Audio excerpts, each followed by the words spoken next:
cineinc.com।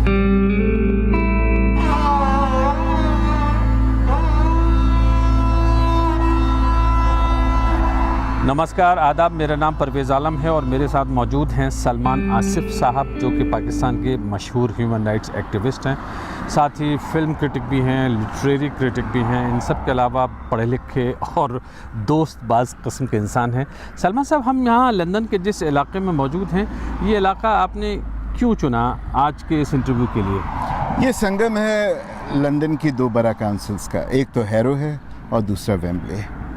अब आप ये देख लीजिए कि इन दोनों इलाक़ों में दिवाली, नवरात्रि, ईद मिलादुन्नबी, ईद, क्रिसमस, पासिंग ओवर, तमाम चीज़ें उसी शिद्दत से और उसी जोश व जज्बे से मनाई जाती हैं।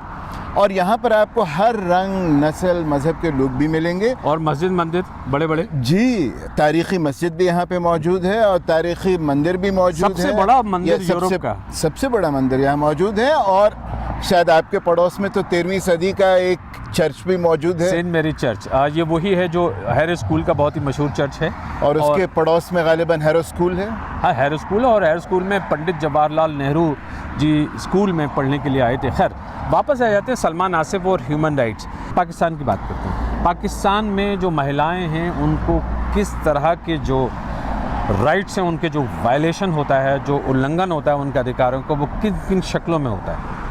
बड़ी दिलचस्प सूरत हाल है। यानी दुनिया की सबसे कम उम्र वज़ीर आज़म या प्राइम मिनिस्टर, एक औरत, पाकिस्तान की प्राइम मिनिस्टर बनी बेनज़ीर भुट्टो। अगर आप स्पीकर्स की बात कर लें तो हमारी पाकिस्तान की बहुत सारी असेंबली, जो नेशनल असेंबली है, उसकी स्पीकर डॉक्टर फ़हमीदा मिर्ज़ा रही हैं। सिंध असेंबली की डेप्यूटी स्पीकर शहला रज़ा हैं। इस वक्त औरतें पार्लियामान में हैं, अपनी आवाज़ को मजबूती से आगे लेके जा रही हैं। तस्वीर का दूसरा रुख ये है कि मलाला यूसुफ़ज़ई हैं। जब वो एक किताब, एक कलम और एक बच्चे की बात करती हैं तो सोशल मीडिया पे आपको पढ़ने को मिलता है, भाई ये तो CIA की, अमेरिका की एजेंट है, ये पाकिस्तान के ख़िलाफ़ बात कर रही है। शर्मीन उबैद चुनाई पाकिस्तान की फ़िल्म मेकर हैं। वो 2 फिल्में बनाती हैं। पहली फ़िल्म बनाती हैं एसिड क्राइम पे, जिससे मुतासिर होने वाले लोग, जिससे पीड़ित होने वाले लोग ज़्यादातर महिलाएं और औरतें हैं। दूसरी फिल्म बनाती हैं honour related violence, honour killing पे, और वो भी औरतों की ज़िंदगी पर। और ऑस्कर लेकर आती हैं, और ऑस्कर लेकर आती हैं।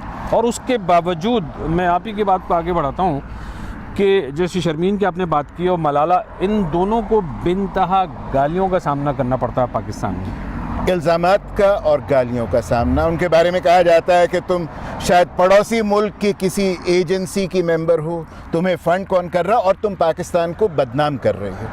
अच्छा, बाज़ लोग ये कहते हैं कि अवाम और रियासत डिफेंसिव हो जाती है। मुझे इजाज़त दीजिए कि मैं ये कहूँ कि डिफेंसिव नहीं, हम डिनायल में हैं। पिछले 12-15 साल से मैं पाकिस्तान के मुख्तलिफ़ हिस्सों में सिविल सर्वेंट्स, जुडिशरी, फ़ैसला साजी करने वाले लोग, यानी जो कि पार्लियामान में बैठे होते हैं, लेजिस्लेटर्स होते हैं, उनके साथ मुख्तलिफ़ वर्कशॉप्स कर रहा हूँ। अब एक शब्द या एक लफ्ज़ आता है रेप। जो ही उस पर बात अभी शुरू भी नहीं हो पाती कि जवाब आता है, लेकिन न्यूयॉर्क में तो बहुत हो रहे हैं।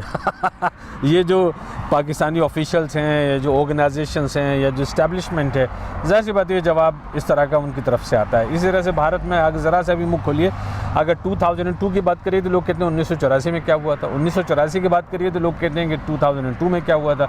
मतलब बहस पीछे रह जाती है। सिर्फ ये है कि साहब क्योंकि वहाँ होता है तो यहाँ भी जायज़ है, या अगर यहाँ हो गया तो क्या बड़ी बात हो गई, हम उनसे तो बेहतर हैं। तो आप जो ये महिलाओं के हवाले से कुछ एक जेंडर सेंसिटाइजेशन किस्म का प्रोग्राम करते हैं जजों वगैरह के साथ में पाकिस्तान जी में? जी बिल्कुल। क्या होता है ये प्रोग्राम? और वो बड़ा दिलचस्प है। उसमें ये है कि जो हमारे अपने पाकिस्तान के कॉन्स्टिट्यूशन या संविधान में जो प्रोविजंस हैं, उसके बारे में हम जान पाएँ। और ये दिलचस्पी की बात है कि चाहे वो वकील हों या जुडिशरी के आला हुकाम हों, मैं मान के चलता हूँ कि उन्होंने वो किताबें सब पढ़ रखी होंगी, लेकिन उसकी इंटरप्रिटेशन क्या है? कानून तो इंटरप्रिटेशन का नाम है। एक ही किताब 2 जज पढ़ते हैं, 2 मैजिस्ट्रेट पढ़ते हैं, एक का फैसला कुछ और होता है, दूसरे का फैसला कुछ और होता है। एक का फैसला जुडिशियस होता है, प्रो ह्यूमन राइट होता है, दूसरे का फैसला जुडिशियस नहीं होता, क्योंकि इंटरप्रिटेशन। तो इंटरप्रिटेशन हमें क्या बताती है?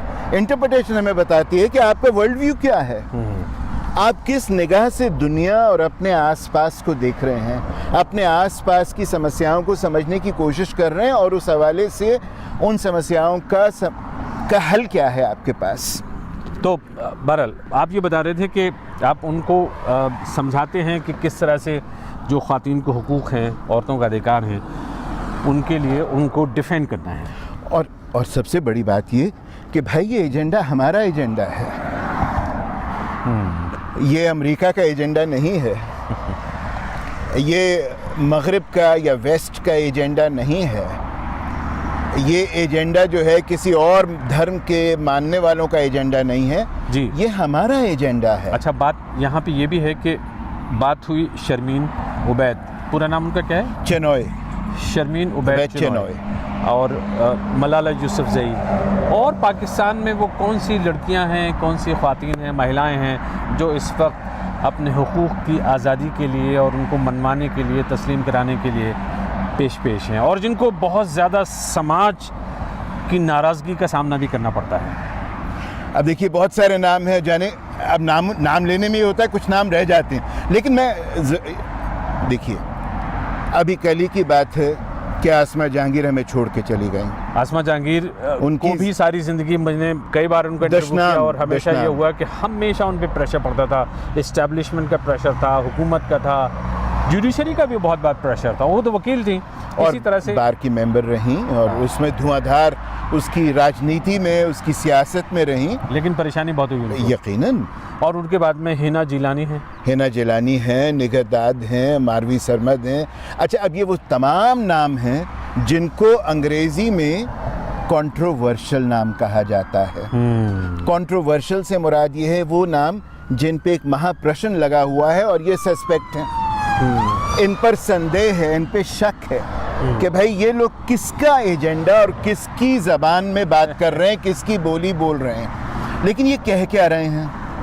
ये कह ही रहे हैं कि ये हमारा मुल्क है, हम इसे छोड़कर नहीं जाएंगे, हमारे कुछ आदर्श हैं, और हमारे आदर्श वो आदर्श हैं जो कि मुल्क के कॉन्स्टिट्यूशन में हैं। वो आदर्श उनके घर वालों के आदर्श नहीं हैं। क्या बात है कि वो प्रिंसिपल, वो मूल्य, वो आदर्श जिनको लेकर जनता के हर या आवाम के हर फर्द को आवाज़ उठानी चाहिए, जब वो व्यक्ति, वो शख्स अपनी आवाज़ उठाता है तो आप उसको एकदम कहीं हाशिए पर ले जाते हैं, और आप ये कहते हैं कि नहीं, ये कहने की ज़रूरत नहीं है, हमारे यहाँ तो ये सब कुछ होता ही नहीं है, और अगर होता है तो वो इतना कम होता है। तुम न्यूयॉर्क को देख लो, तुम लंदन को देख लो, तुम इंडिया को देख लो, हाँ, दिल्ली को देख लो, rape capital of the world वगैरह वगैरह। अरे भाई, तुम्हारे यहाँ क्या हो रहा है, और तुम्हें अपना मुल्क संवारना है।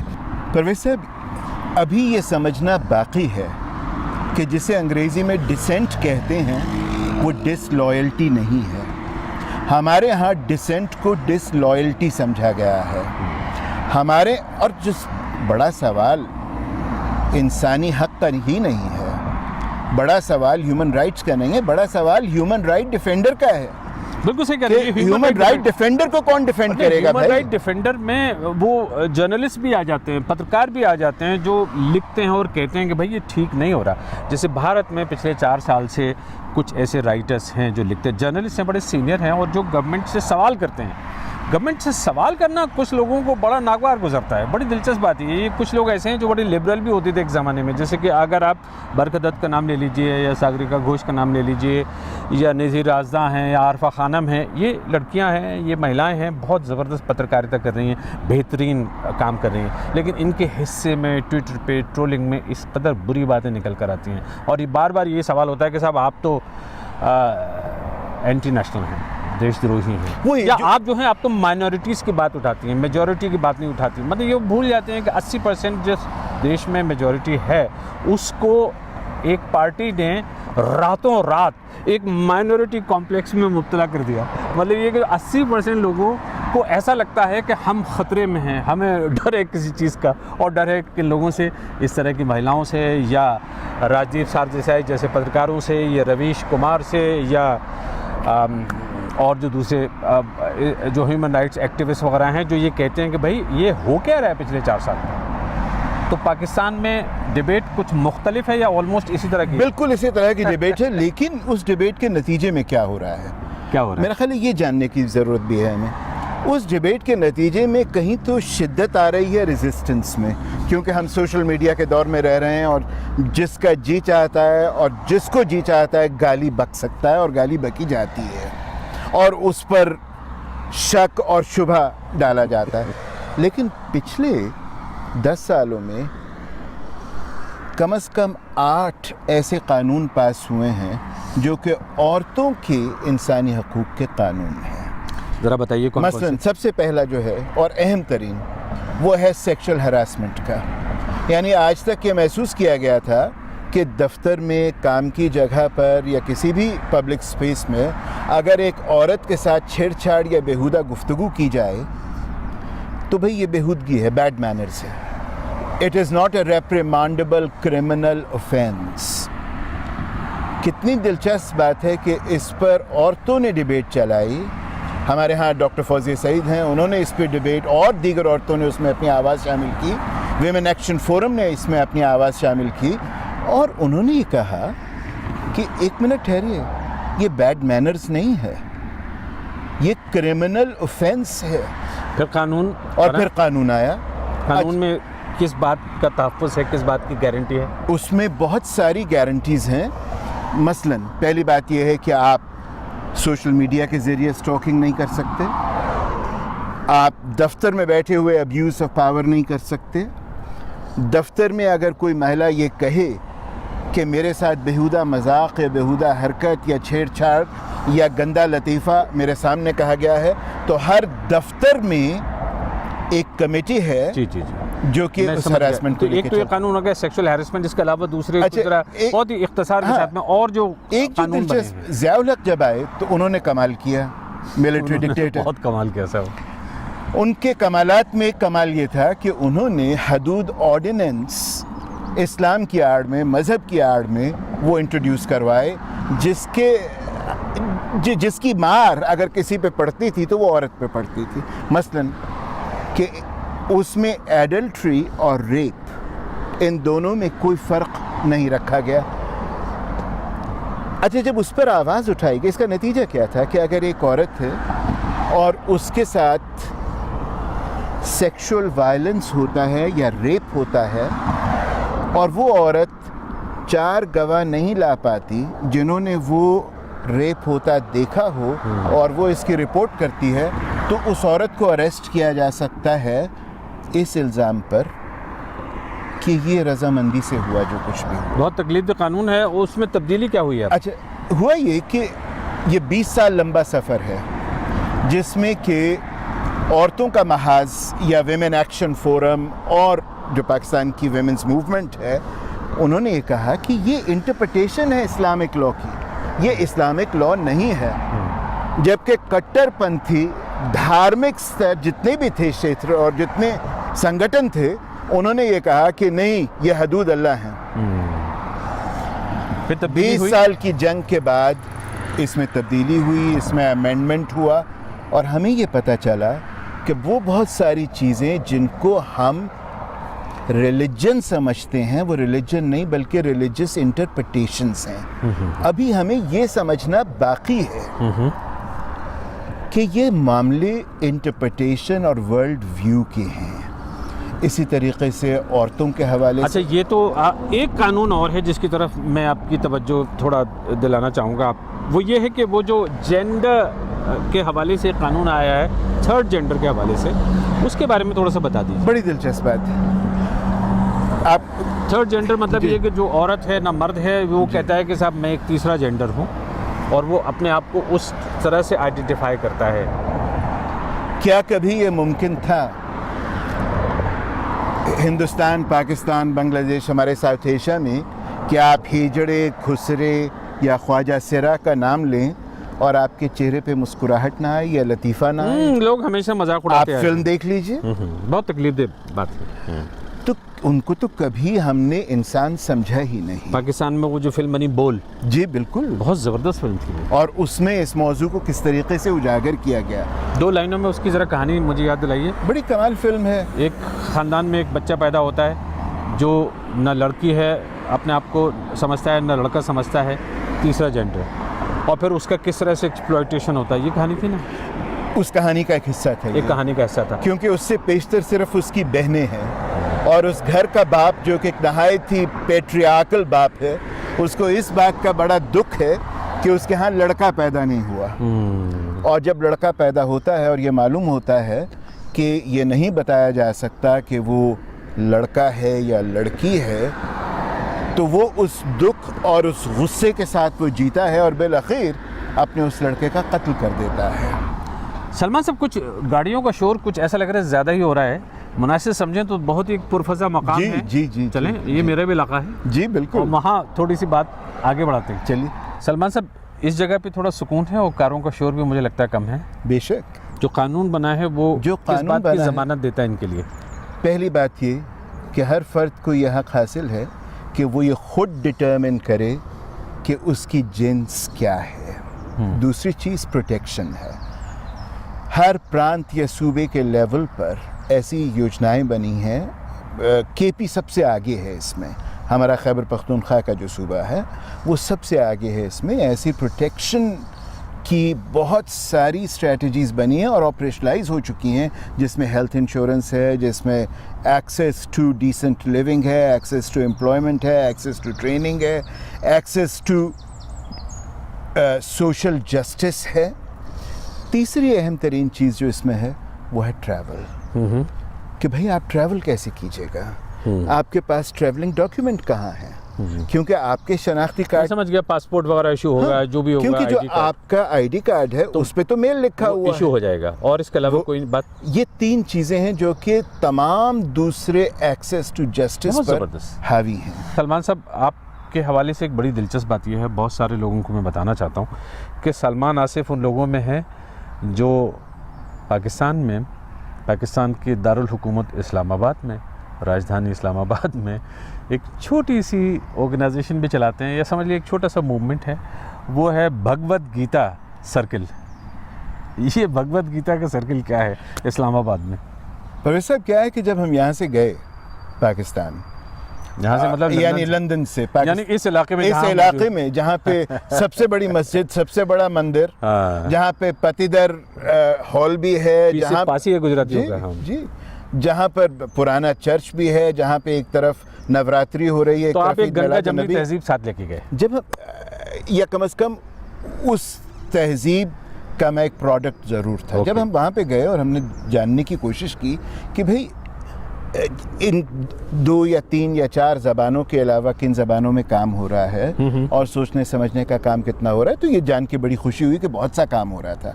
लेकिन ये जान के बड़ा आश्चर्य भी हुआ, बड़ी हैरानी भी हुई कि आपका पड़ोसी मुल्क, जो कि सिर्फ चंद दहाइयाँ पहले एक मुल्क था, वहाँ देवनागरी जानने वाले बहुत कम लोग हैं।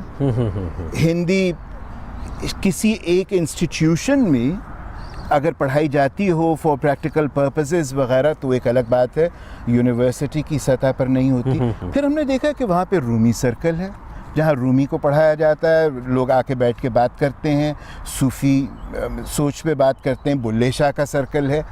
तो हमने कहा ये क्या ही अच्छा हो कि हम एक भगवद गीता सर्कल रखें। तो उसमें मकसद किसी मज़हब या किसी धर्म का प्रचार प्रसार तो कभी नहीं था, लेकिन ये ज़रूर था और है मकसद कि हम अपने आसपास की चीज़ों से एक संगत, एक जुड़त कायम करें। वो अल्फाज जो कि हमारी कानों और हमारी समातों से बहुत दूर हो गए, हमारे अनुभव और हमारे तजुर्बे का हिस्सा भी नहीं रहे, और जो कि विजडम से भरपूर हैं, जिनमें नॉलेज है, उनमें सदियों का एक एक्यूमुलेटिव ब्रेन पावर है, उसको मेन स्ट्रीम में कैसे लाया जाए। तो हमने कहा इसका नुक्ता आगाज़ क्या होना चाहिए। इसका नुक्ता आगाज़ ये भी हो सकता था कि समकालीन हिंदी साहित्य पे बात की जाए, कंटेम्प्रेरी लिटरेचर पे बात की जाए, और वो हम करते भी हैं। फिर हमने कहा कि हम सबसे पहले बात करेंगे उस बड़े डायलॉग की जो कि इस सरजमीन का सबसे पुराना और सबसे अहम और सबसे बड़ा डायलॉग है और सबसे कंट्रोवर्शियल डायलॉग है, और जिसमें धाएं सवालात किए जाते हैं और आगे से जवाब आते हैं। उन जवाबात से इत्तफाक इख्तलाफ एक अलग बात है, लेकिन डायलॉग का कल्चर तो होना चाहिए। तो हमने फिर ये एक गोष्ठी या एक नशिस्तों का सिलसिला शुरू किया। इसमें करते क्या हैं आप? अच्छा, इसमें हम ये करते हैं कि कोई भगवद गीता का कोई एक इक़्तिबास ले लेते हैं, कोई एक्सेप्ट ले लेते हैं। मिसाल के तौर पे मसलन कि जैसे एक पुराना श्लोक है, शणे शणे नवताम उपैति तदैव नवताम उपैति तदैव रूपम लवणीयतायाः, यानी व्हाट इज़ ब्यूटी। आप ब्यूटी को कैसे करते हैं? वो किरदार की ब्यूटी, वो आपके अखलाक की ब्यूटी, आपके समाज की ब्यूटी, और वो किस तरह अपने आप को रिक्रिएट करती है, उसके लिए हर शख्स स्टेक होल्डर है। तो मैं कभी याद दिलाता हूँ अपने दोस्तों को कि हमारे यहाँ कहा गया अल्लाह जमीलुन व युहिब्बुल जमाल, God is beauty and God loves beauty. तो क्या ये मुमकिन है कि हम अपनी ज़िंदगियों को संगलाख ज़िंदगियाँ बना दें? सलमान आसिफ, बहुत बहुत शुक्रिया। cineinc.com